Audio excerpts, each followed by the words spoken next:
BBC Bangla আপনাদের স্বাগত। আজ আপনাদের সাথে লন্ডন স্টুডিও থেকে আছি মানসী বড়ুয়া, আর ঢাকায় আমার সাথে থাকছেন আকবর হোসেন। বাংলাদেশের সর্বশেষ গুরুত্বপূর্ণ আপডেট সংবাদে আপনাকে স্বাগত। শুরুতেই সংবাদ শিরোনাম, পরে বিস্তারিত। প্রথমেই জানাব, তারেক রহমানের ভারত সফর প্রসঙ্গে অবস্থান স্পষ্ট করল বাংলাদেশ। প্রধানমন্ত্রী তারেক রহমানের সম্ভাব্য ভারত সফর নিয়ে বাংলাদেশের অবস্থান স্পষ্ট করেছে বাংলাদেশ। সফরটি নিয়ে বাংলাদেশ ও ভারতের কর্মকর্তাদের মতো গত কয়েক সপ্তাহ ধরে যোগাযোগ চললেও সম্প্রতি কিছু ঘটনায় প্রক্রিয়া ব্যাহত হয়েছে বলে জানা যাচ্ছে। এ বিষয়ে খুবই গুরুত্বপূর্ণ সংবাদ জানাবো, সঙ্গে থাকুন। এরপর জানাবো, মুখে নয় জনগণের সামনে দেয়া ওয়াদা পালন করছে সরকার, বললেন প্রধানমন্ত্রী। বর্তমান সরকার জনগণকে দেয়া ওয়াদা পালন করছে বলে জানিয়েছে প্রধানমন্ত্রী তারেক রহমান। আজ সন্ধ্যায় কিশোরগঞ্জ জেলা স্টেডিয়ামে আয়োজিত ফ্যামিলি কার্ড বিতরণ কর্মসূচিতে বক্তব্যকালে এমনটা জানান তিনি। এদিকে জ্বালানি সংকট সমাধানে ৩ মাস আগে দেওয়া জামাতের পরিকল্পনার অগ্রগতি কি, সরকারকে গোলাম পরোয়ারের প্রশ্ন। দেশে চলমান বিদ্যুৎ জ্বালানি সংকট প্রসঙ্গে প্রধানমন্ত্রী বিরোধী দলগুলোর কাছে যে কার্যকর পরিকল্পনা চেয়েছিল, সেটি জামাত যে প্রস্তাব দিয়েছে সেটির ইতিবাচক কি, সরকারের কাছে প্রশ্ন তুলেছে জামাতে ইসলাম। এবারে জানাবো, সীতাকুণ্ডের শিপইয়ার্ডে মৃত্যুর পরও লাশ নিয়ে লুকোচুরির অভিযোগ। গ্রামবাসী না গেলে লাশ ভেসে যেত সাগরে।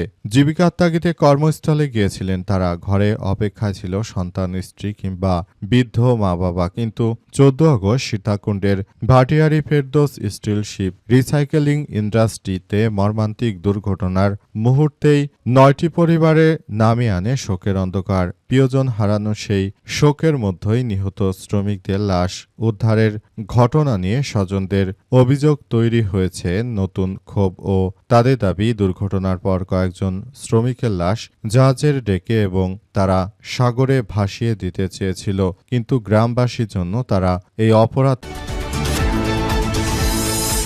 করতে পারেনি।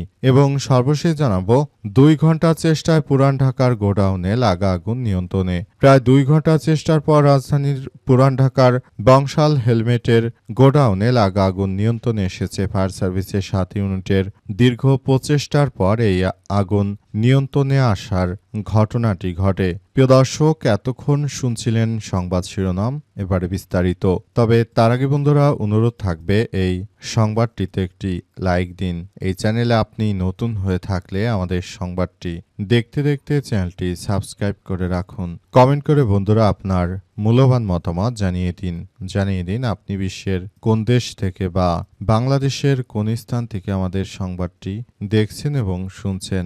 আর বন্ধুরা, সংবাদটি আপনার সোশ্যাল মিডিয়া ফেসবুকে শেয়ার করে বন্ধুদেরও দেখার সুযোগ করে দিন। গাজা যুদ্ধে আপনি যদি নিরীহ ফিলিস্তিনিদের ভালোবেসে থাকেন বন্ধুরা, কমেন্টে ইয়েস লিখে পুরো বিশ্ববাসীকে আমাদের এই তাজা আপডেটটি দেখার সুযোগ করে দিন। এবারে বিস্তারিত। তারেক রহমানের ভারত সফর প্রসঙ্গে অবস্থান স্পষ্ট করল বাংলাদেশ। ভারত ও বাংলাদেশের মধ্যে দীর্ঘদিন ধরে তারেক রহমানকে বিদেশে পাঠানোর ক্ষেত্রে অনেক কথাবার্তা হচ্ছিল। তবে তারেক রহমানকে আসলে এই মুহূর্তে ভারতে পাঠানোর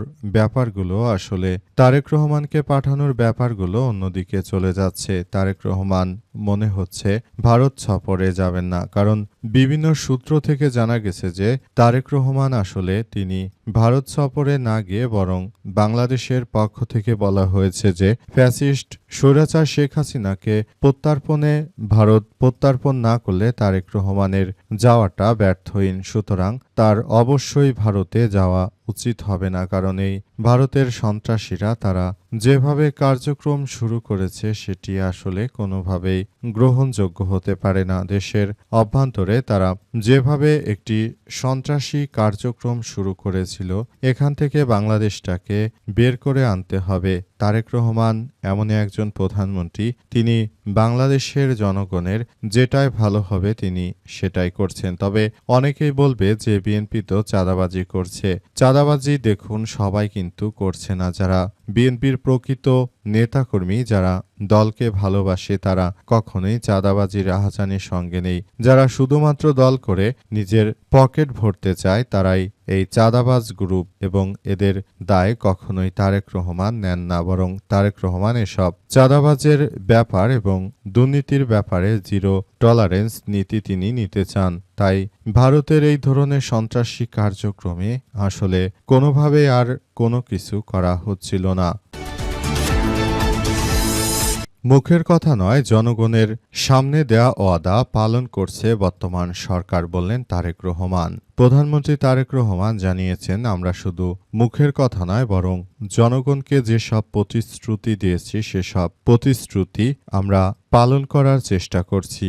অবস্থায় দেশে যে ধরনের কার্যক্রম শুরু হয়েছে এটি ভয়াবহ এক বিপর্যয়কর পরিস্থিতির মধ্য থেকে যে কার্যক্রম শুরু হয়েছে সেখান থেকে আসলে সবাইকে আরও বেশি সতর্ক অবস্থানে থাকতে হবে।